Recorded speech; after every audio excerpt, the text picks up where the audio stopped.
So I'm here today with Dr Ernest Rossi, who was fundamental in bringing Milton Erickson's papers to the greater population by the phenomenal amount of editing that he did, and I'm very grateful for you taking the time out to spend with me today, Ernest. Thank you very much.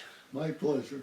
And to just kick off with, what I'd like to know is, from the time that you worked with Milton, from the first time that you worked with him right until, I know you worked with him right up until he died, what was he like as a person to work with? Challenging. Do you want to tell me what my first challenge was? Well, before I met him, I sent him a copy of my first book, Dreams and the Growth of Personality, as a way of introducing myself to him. Well, he sent me a letter back saying, come and see me at such and such time, about a couple of weeks hence. So I drove from my home in Los Angeles all the way to Phoenix. It's about an 8-hour drive. So I had plenty of time to rehearse thoughts and so forth. Well, when I first walked into his office, I was amazed at how small it was. Just barely, 7 or 8 feet by 6 feet. And there was like a desk between where you're sitting. You'd be like Erickson. I was sitting here at the corner of his desk. And prominently displayed on between us was a copy of a book that I had sent him the week before. So I thought that was going to be part of our conversation. Because at the time I thought that we were, just professional colleagues talking to each other. Well, it turns out he didn't say a word about the book that was prominently displayed. But we did agree that I would come again, and I had some psychosomatic symptoms at the time, and it was wonderful because he could use me as a subject for an interviews and document that, yes, he's very good at handling problems of the sort. And so that's what happened for about the first 4 or 5 sessions. Every time I came in, that book was prominently displayed, and I sit in my client's chair and he does his hypnosis stuff. What I didn't tell him was that as soon as I left, I went right to my car and I immediately wrote down verbatim just about everything he said and I said because, for my own interest.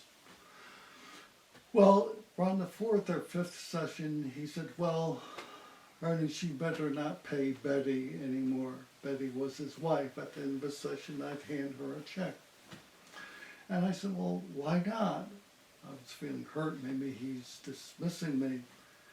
And he wagged his head back and forth and looked at me with that laser-like stare that he was famous for. And he said, well, you're not really a patient, are you? And I was shocked. I thought I presented myself as a patient. I paused and he continued to stare at me. You're really here to learn hypnosis, aren't you? Very severe. You don't expect that from a fragile, elderly gentleman with white hair and purple robes. So I confessed to him that, well, yes, at the end of the sessions, I'd go in my car and write down all this stuff. And he says, I thought so. And it continued back and forth in this way. I telling him that on my drive to Phoenix, I started writing papers in my mind with him, how his hypnosis was like my dream work, and I was a little stuffed shirt, thinking that we were like colleagues together.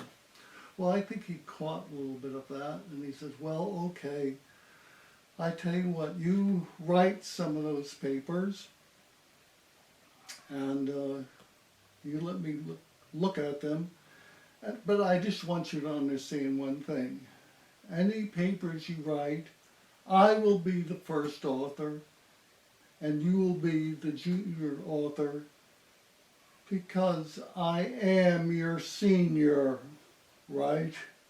And oh, yes, Dr. Erickson, again, this very gentle elderly man had a little bit of a power thing to himself, and he was establishing that right in the beginning.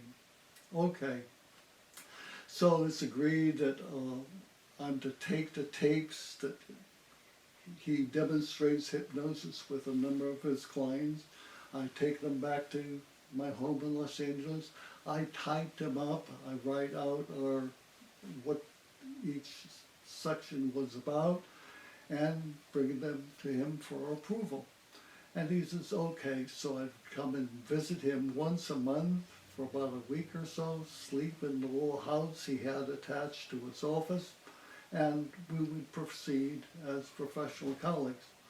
So I get up, go to leave, and as I'm about to leave, I look at his desk and I see my Dreams in the Growth of Personality still prominently displayed, and in all the 5 or 6 sessions we had been together, it was never mentioned once. It was my pride and joy, my first book.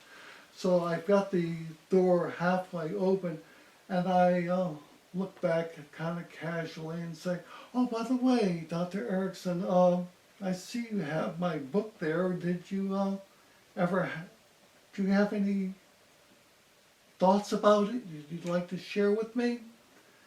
And he looked from me slowly at the book, looked back up at me almost quizzically as if he noticed it for the first time, and said, well, it is kind of elementary, isn't it, Ernest? Oh boy, the most unexpected. And so I never said a word in response. I turned to go out, and I was planning to close the door gently, but I noticed it was like a bang.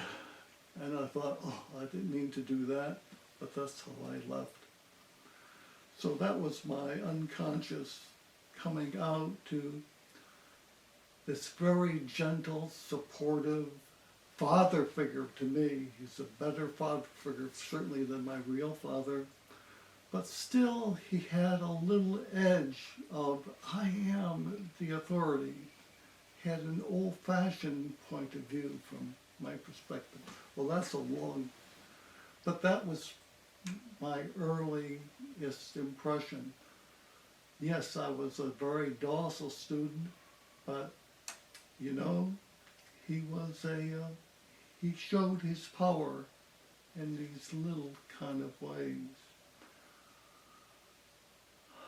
Is the interview over? That's great. And what you must have had lots of experience of actually being there while he had patients, of course. And were there any one specific episode or a number of patients that he saw whilst you were there, or people that he treated while you were there in groups or on one-to-one that really stand out in your mind?